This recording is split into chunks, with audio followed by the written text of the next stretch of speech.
জালিমের বুলেটের আঘাতে ঝাঁঝরা হয়ে যাওয়া নবী প্রেমিক হেফাজতের কর্মী এবং আলেম ছাত্র জনতা ও তৌহিদি শাহাদাত বরণকারীদেরকে স্মরণ করছি 2014-15-16 সালে ফ্যাসিবাদের গুম হত্যাকাণ্ডের শিকার বিরোধী নেতা কর্মীদেরকে স্মরণ করছি 2021 সালের নরঘাতক গুজরাটের কসাই নরেন্দ্র মোদীর আগমনকে রুখে দেওয়ার প্রত্যয়ের দীপ্ত হেফাজতে ইসলামের শাহাদাত বরণকারী নেতা কর্মীদেরকে এবং দীর্ঘ আন্দোলন এবং সংগ্রামে যত মানুষ হতাহতের শিকার হয়েছে, যাদের অশ্রুতে বুক ভেসেছে, আল্লাহ রাব্বুল আলামিনের দরবারে তাদের সকলের শাহাদাতকে কবুল করে শহীদি মর্যাদা দান করার প্রার্থনা এবং দোয়া করছি। সেই সঙ্গে যারা যেভাবে ক্ষতিগ্রস্ত হয়েছেন, আল্লাহ রাব্বুল আলামিন যেন তাদের সকলের সেই ক্ষতি কাটিয়ে উঠবার তৌফিক দান করেন, সেই দোয়া করছি। বাংলাদেশের বিস্তীর্ণ অঞ্চল প্রতিবেশী সুলভ বন্ধু রাষ্ট্রের পরিচয় দানকারী প্রভুত্ব ফলানো ভারতের একতরফাভাবে অন্যায়ভাবে ছেড়ে দেওয়া বানের পানিতে ভেসে যাওয়া বাংলার দক্ষিণ পূর্ব অঞ্চলের বিস্তীর্ণ বানভাসী মানুষের জন্য সংবেদনা প্রকাশ করছি এবং তাদের এই বিপর্যয় কাটিয়ে উঠবার জন্য আল্লাহ রাব্বুল আলামিনের কাছ থেকে তৌফিক কামনা করছি। দেশবাসীর প্রতি আহ্বান জানাচ্ছি, বন্যায় প্লাবিত মানুষের পুনর্বাসনে আপনারা যার যার সাধ্য এবং সামর্থ্য নিয়ে তাদের পাশে দাঁড়াবেন। প্রিয় সাথী ও বন্ধুগণ, বাংলাদেশে 5ই আগস্টের এই বিপ্লবকে, বৈষম্য বিরোধী এই গণ অভ্যুত্থানকে এদেশের মানুষ বাংলাদেশের দ্বিতীয় স্বাধীনতা হিসেবে চিহ্নিত করেছে। আমিও বলতে চাই, 2024 সালের 5ই আগস্ট অনাগত ভবিষ্যতে এদেশের মানুষের জন্য মুক্তির মাইল ফলক হিসেবে বিবেচিত হবে। 5ই আগস্ট আগামী দিনে হয়তো বাংলাদেশের মুক্তিকামী জনতার চেতনার একটি বাতিঘর হিসেবে জ্বলজ্বল করতে থাকবে। হয়তো আগামী দিনের প্রজন্ম 5ই আগস্টের বিপ্লব থেকে তারা বিপ্লবের চেতনা শিখবে। নতুন এই স্বাধীনতা পরবর্তী সময়ে আমি বাংলাদেশের সকল রাজনৈতিক ঘরানার নেতা কর্মী, দেশের আপামর জনসাধারণকে একটি বিষয় আমি সতর্ক করতে চাই। 1971 সালের রক্তক্ষয়ী মুক্তিযুদ্ধের মধ্য দিয়ে যখন বাংলাদেশের মানুষ স্বাধীনতা অর্জন করেছিল, স্বাধীন বাংলাদেশের অভ্যুদয় ঘটেছিল, 71-এর পরবর্তী সময়ে কিছু দুঃখজনক বঞ্চনার ঘটনা সংঘটিত হয়েছিল। 1971-এর স্বাধীনতা অর্জিত হয়েছিল ইসলামের কথা বলে, 1971-এর স্বাধীনতা অর্জিত হয়েছিল জালিমের বিরুদ্ধে মুসলিমের অধিকার আদায়ের সংগ্রামের নামে। 1971-এর স্বাধীনতা অর্জিত হয়েছিল এদেশের স্বাধীন মাটিতে কোরআন সুন্নাহ বিরোধী কোন আইন প্রণীত হবে না, এই অঙ্গীকারের মধ্য দিয়ে। এরপর অত্যন্ত দুঃখ এবং পরিতাপের সাথে দেশের মানুষ লক্ষ্য করল 1972 সালে একটি সংবিধান প্রণীত হল, যে সংবিধান 1971-এর মুক্তিযুদ্ধের মুখপাত্র ছিল না, যে সংবিধানে 71-এর মুক্তিযুদ্ধের চেতনা বাস্তবায়িত হয়নি। 1972 সালের সংবিধানের মধ্য দিয়ে মূলত আমাদের পার্শ্ববর্তী বন্ধু পরিচয় দানকারী প্রভুত্ব ফলানো ভারতের চাপিয়ে দেওয়া প্রেসক্রিপশন বাস্তবায়িত হয়েছিল।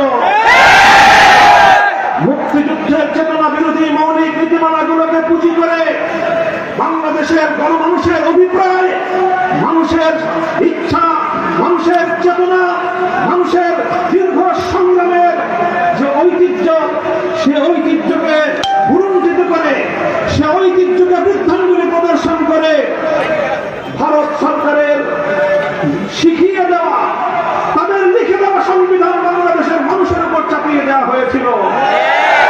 আর সেভাবেই 1971-এর মুক্তিযুদ্ধের সফলতাকে ছিনতাই করা হয়েছিল। কাজেই সেই 71-এর স্বাধীনতা পরবর্তী বাংলাদেশের মুক্তিযুদ্ধের চেতনা ছিনতাইয়ের ঘটনা থেকে আজকের প্রজন্মকে আমি শিক্ষা গ্রহণ করে সতর্ক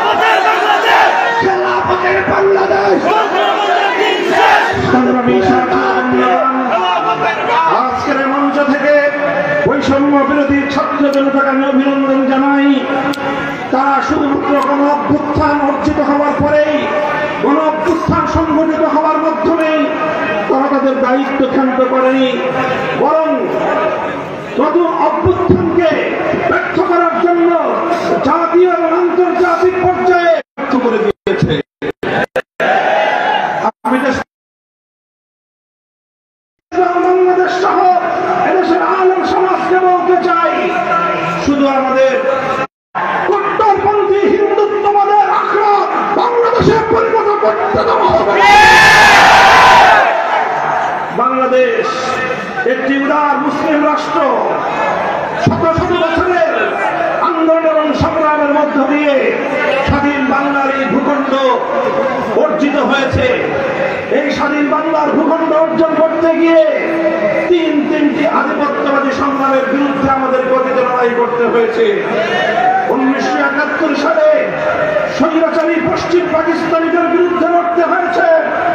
তার আগে বঙ্গভঙ্গের মাধ্যমে সেই কলকাতার দাদাবাবুদের বিরুদ্ধে, রবীন্দ্রনাথ ঠাকুরদের বিরুদ্ধে এদেশের মুসলিম জনতাদেরকে সংগ্রাম করতে হয়েছে।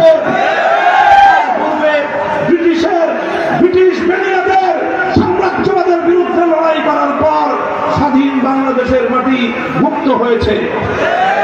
কাজেই আমাদেরকে সেই সংগ্রামের ধারা অব্যাহত রাখতে হবে।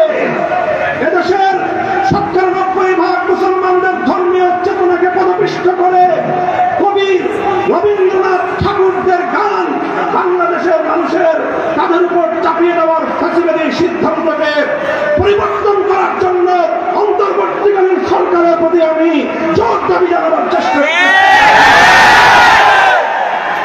সংগ্রামী সাথী বন্ধুগণ, আমি আপনাদেরকে বলবো এবং আপনাদের মাধ্যমে আওয়ামী লীগের নেতা কর্মীদেরকে বলবো, আপনারা এই আওয়ামী লীগ নিয়ে বাংলাদেশে আর রাজনীতি করার চেষ্টা করবেন। আপনার বাবার 1972 সাল থেকে 75 সাল পর্যন্ত বাকশালী রাজনীতির কারণে তার আগে হাজার হাজার আলেমদেরকে 1971 সালের মুক্তিযুদ্ধ পরবর্তী সময়ে বিনা বিচারে যাদেরকে কারারুদ্ধ করে নির্যাতন করা হয়েছিল, সেই হিসাব কষতে হবে। সেই হিসাব না কষে শেখ হাসিনার ঘোষণা দিয়েছে, মাদ্রাসা থেকে আমার সন্তানরা হাতে হাত ধরে রাজপথে দাঁড়িয়ে গেছে। সকল varsity, public varsity, private university থেকে সকল ভেদাভেদ ভুলে গিয়ে গরিব এবং এই ঐক্যই হল বাংলাদেশের শক্তি। এই ঐক্যই হল বাংলাদেশের শক্তি। শেখ হাসিনা এবং আওয়ামী লীগের রাজনীতি ছিল এদেশের এই মানুষের মধ্যে যেন কোনো বিপক্ষ প্রতিষ্ঠিত হতে না পারে। আজও বাংলাদেশে শেখ হাসিনার দোষরা আছে, আজও আছে সুশীল নামীয় কিছু কুশীল। বাংলাদেশের বৃহৎ বিরোধী দল বিএনপি, জামাতে ইসলামী, ইসলামী আন্দোলন বাংলাদেশ খেলাফত মজলিস বাংলাদেশের স্বাধীনতার বিরুদ্ধে, এদেশের ধর্মীয় সম্প্রীতির বিরুদ্ধে ষড়যন্ত্র করছে।